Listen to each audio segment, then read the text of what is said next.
Marjorie Taylor Greene just will not go away.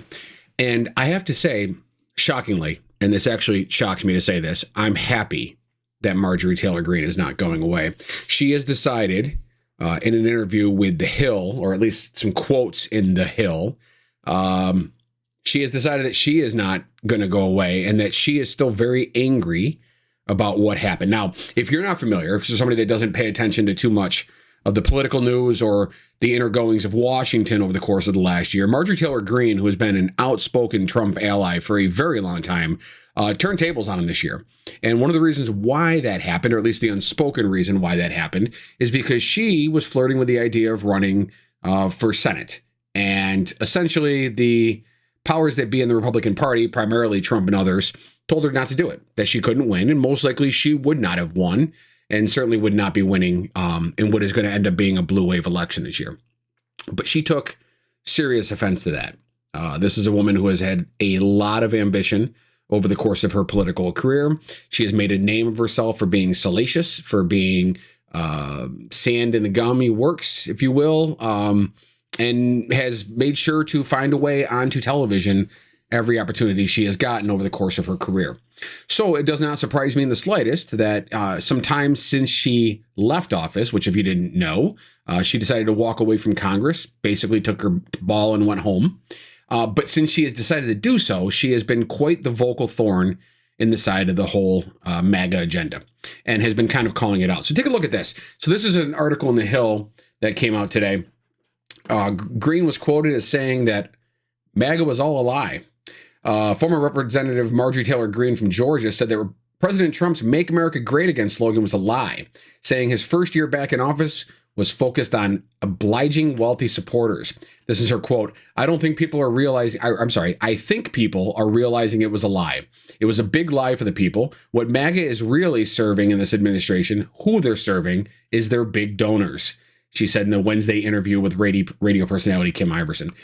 She goes on here, the big donors that donate all the money and continue to donate to the president's PACs and donate to the 250th anniversary and are donating to the big ballroom. And she goes on with this. She left. Also, she complained quite heavily about the healthcare. So one of the things was that the subsidies for Obamacare went away with the new big, bold, beautiful bill, whatever it was called, a while back. And she was quite upset about that, along with a number of not only Democrats, but Republicans were very upset that those subsidies had gone away. It's making health insurance much more expensive for everybody. But what I want to talk about today, and this is what I'm going to leave you with, we're going to get a real short video here today because it's been a long day for me and it's already 9 o'clock as I'm recording this. Here's the thing. If you have not been paying attention, or if you are one of these people who is just sick of political noise, or if you're one of these people that actually believed the nonsense that Donald Trump said during his election, pay attention to what Marjorie Taylor Greene just said. She was one of you. She was one of those people that was pushing to drain the swamp. And what she is saying is that President Donald Trump does not serve the American people.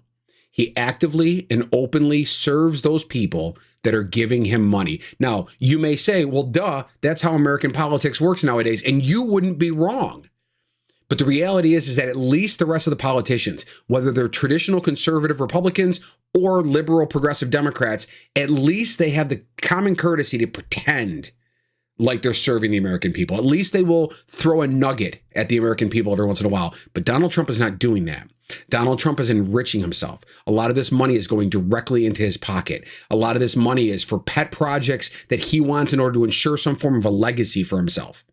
You see it today, or yesterday, I should say, when he announced that he was going to close down the Kennedy Center for 2 years so that he can refurbish the inside. What the reality is that nobody wants to perform there anymore, so he's going to take his ball and go home, and maybe in the meantime, spend a boatload of money to refurbish it so that it no longer has to be the Lincoln Center or the Kennedy Center. He can just call it the Trump Center. This is where we're at with Donald Trump. Everything is about Donald Trump and Donald Trump only. And if you think anything other than that, you are sadly mistaken. Follow the money. That is the easiest way to figure out what's happening in Washington. Follow the money. It's pathetic where we've gotten to as a country and the motivation that this man has to just destroy democracy in order to line his pockets, increase his bank accounts, and make sure that his family has wealth for the rest of time. Thank you for watching. My name is Christopher Hess. Like and share and subscribe and all that fun stuff, and I will see you tomorrow with another video. Hey, thanks again for watching the Christopher Hess Show. I'm really glad you took the time to watch. Now, if you liked what you saw, you can click right here. This will help you subscribe to my channel, or you can click over here for a video that YouTube thinks is one you would like to watch. Once again, thanks for watching and have a great day.